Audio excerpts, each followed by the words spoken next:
इनकी मानसिकता को दर्शाता है और ये दिखाता है कि मतलब पशुओं के प्रति भी उनकी जो मानसिकता है और जो भावना है वो सही नहीं है, क्योंकि पशु भी आफ्टर ऑल एक जीव है। ये बीजेपी नहीं है, भ्रष्टाचारी पार्टी है, महाभ्रष्टाचारी पार्टी बीजेपी है, क्योंकि हमने देखा है किस तरह सभी भ्रष्टाचारियों को बीजेपी अपने पार्टी में लाती है और उनको एकदम ड्राई क्लीन करके फिर बाहर निकाल के लाती है कि एक ORS का सोल्यूशन गाड़ी में ज़रूर रखे, नींबू पानी रखे और मट्ठा रखे।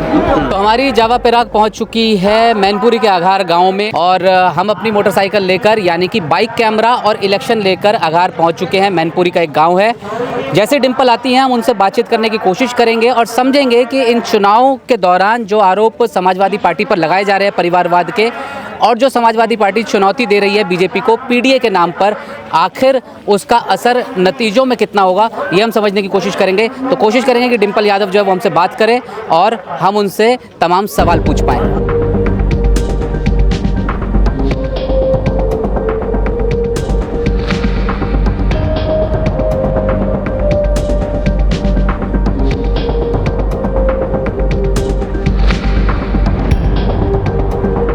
डिम्पल जी, वेलकम टू हेडलाइंस इंडिया।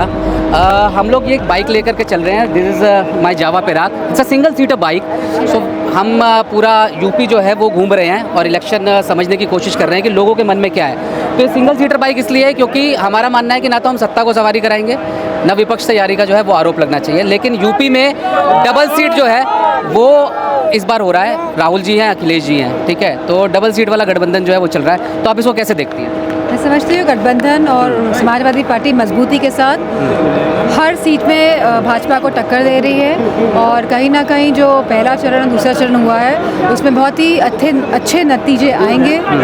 तो बहुत ही प्रभावशाली गठबंधन है और इसके बहुत अच्छे और सकारात्मक नतीजे आएंगे। तो temperature is around 40 degree, 40 degree के आसपास तापमान है। तो what is your mantra to beat the heat? कि एक ORS का सोल्यूशन गाड़ी में ज़रूर रखे, नींबू पानी रखे और मट्ठा रखे। अच्छा, अखिलेश जी PDA की बात करते हैं, पिछड़े दलित अल्पसंख्यक की, लेकिन बीजेपी आरोप लगाती है कि ये PDA नहीं है, ये परिवार डेवलपमेंट एसोसिएशन है। तो इसको आप कैसे देखते हैं? ये बीजेपी नहीं है, भ्रष्टाचारी पार्टी है, महाभ्रष्टाचारी पार्टी बीजेपी है, क्योंकि हमने देखा है किस तरह सभी भ्रष्टाचारियों को बीजेपी अपने पार्टी में लाती है और उनको एकदम ड्राई क्लीन करके फिर बाहर निकाल के लाती है कि अब इनके सारे दाग छूट गए हैं। तो मैं समझती हूँ भ्रष्टाचारी पार्टी से जनता बचे, जो झूठ बोल बोल के नहीं थक पा रहे हैं, लेकिन जनता अब थक गई है इनके झूठ सुन सुन के। प्रधानमंत्री मोदी रैली से कहते हैं कि अगर आप लोगों की गठबंधन की सरकार आ गई तो महिलाओं के मंगलसूत्र तक जो है उस पर नजर है। मैं समझती हूँ अगर गठबंधन की सरकार आ गई तो हम हर गरीब परिवार में हर महिला को 1 लाख रुपए प्रति माह की पेंशन देंगे। तो वो कहते हैं कि ये वादे जो है ये कभी भी पूरे होने वाले नहीं है। मैं समझती हूँ जो लोग खुद अपने वादे, अपनी कही हुई बातें पूरी नहीं कर पाए, जो देश का जो हमारा जो देश में बड़ी कहावत है कि प्राण जाए लेकिन वचन ना जाए, और जिन लोगों ने इतने बड़े वादे किए, जनता से वचन किए, जो पूरा नहीं कर पाए, तो मैं समझती हूँ इससे दुर्भाग्यपूर्ण बात कोई हो नहीं सकती। जो आपके प्रतिद्वंदी है, मेरा आखिरी सवाल है, जयवीर सिंह जी, उनका एक बड़ा अटपटा सा बयान आया। उन्होंने कहा कि समाजवादी पार्टी से अगर घर के पशु भी अगर चुनाव लड़ जाएं तो वो उनको भी टिकट दे दें।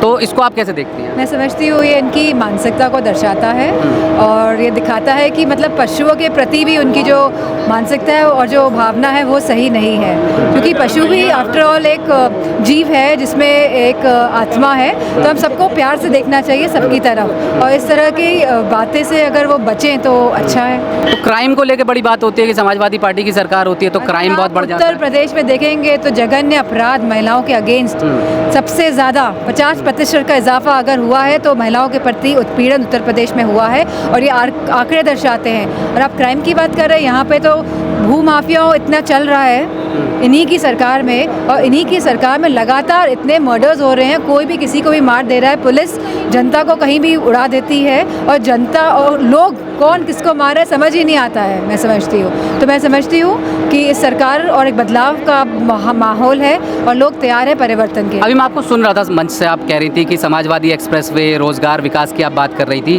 वो, और समाजवादी पार्टी ये भी कहती है कि बीजेपी जो है वो रिबन काट रही है आपकी योजनाओं के बेसिकली, लेकिन वो कहते हैं कि हम 38 किलोमीटर पर डे जो है वो हाईवे बना रहे हैं।